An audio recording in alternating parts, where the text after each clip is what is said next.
Good evening guys, welcome back to another interesting video of Success Tracker.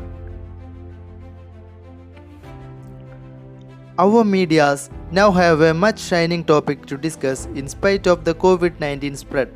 The Union Cabinet has released a new national educational policy. The discussions and debates are being dragged in the social media and news channels.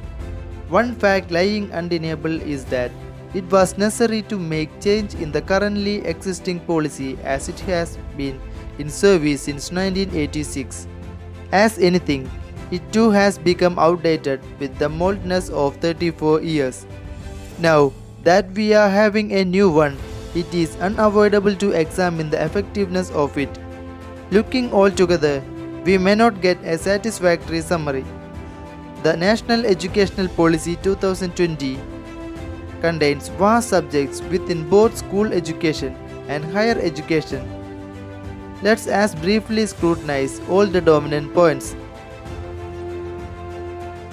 The new policy aims for universalization of education from preschool to secondary level with 100% gross enrollment ratio, that is GER, in school education by 2030 and aims to raise gross enrollment ratio in higher education to 50% by 2025. It is very positive venture from the part of our central government. NEP 2020 will bring 2 crore out of school children back into the mainstream. The 10+2 structure of school curriculum is to be replaced by a 5+3+3+4 curricular structure corresponding to ages 3 to 8, 8 to 11, 11 to 14 and 14 to 18 years respectively. It will include 12 years of schooling and 3 years of Anganwadi and preschooling. We are afraid this will make any good change in the existing system. The current one has been yielding praises and had never been put forth as a reason for our poor education standard. NCERT will develop a national curricular and pedagogical framework for early childhood care and education for children up to the age of 8. NCERT is very much reliable organization and let's put our trust upon it.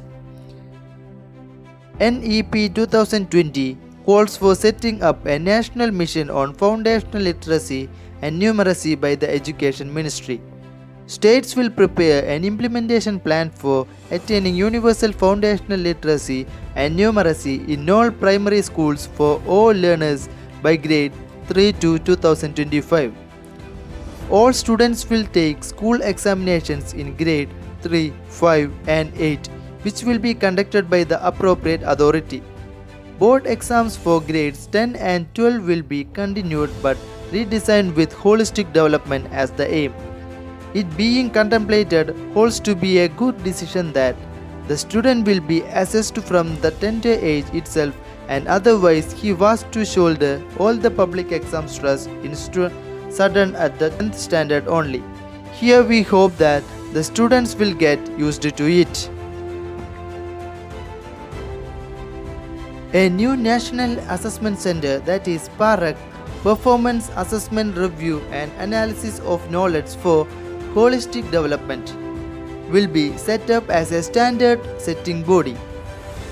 NEP emphasizes on setting up a gender inclusion fund and also special education zones for disadvantaged regions and groups, obviously discourse.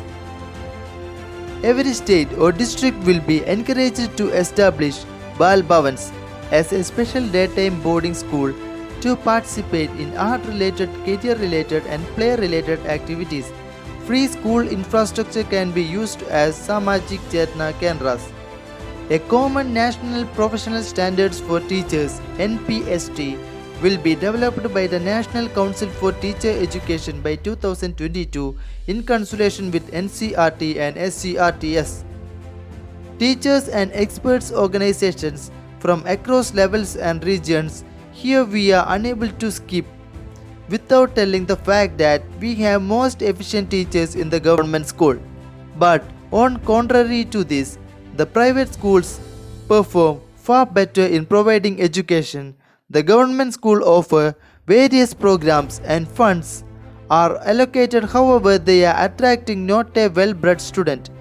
So, teachers as well as the school should be monitored by an authority and they should ensure the proper utilization of the allocated funds. States or UTs will set up Independent State School Standards Authority, that is SSSA.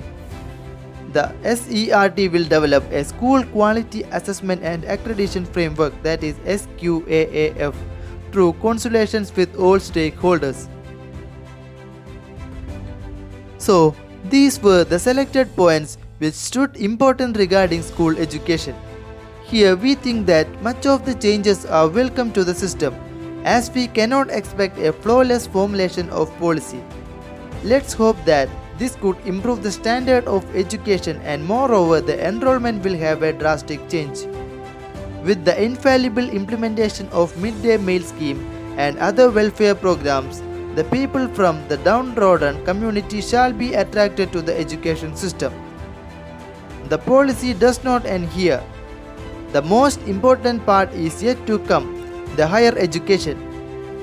Changes are more awaited from the pathetic condition we have compared to developed countries. We look into that in the another video. This second part will be come tomorrow itself. Thank you guys. Click the like button below if you like the video.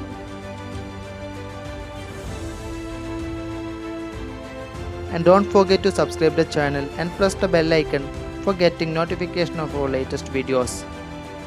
Also share the video and add your valuable comments in the comment box.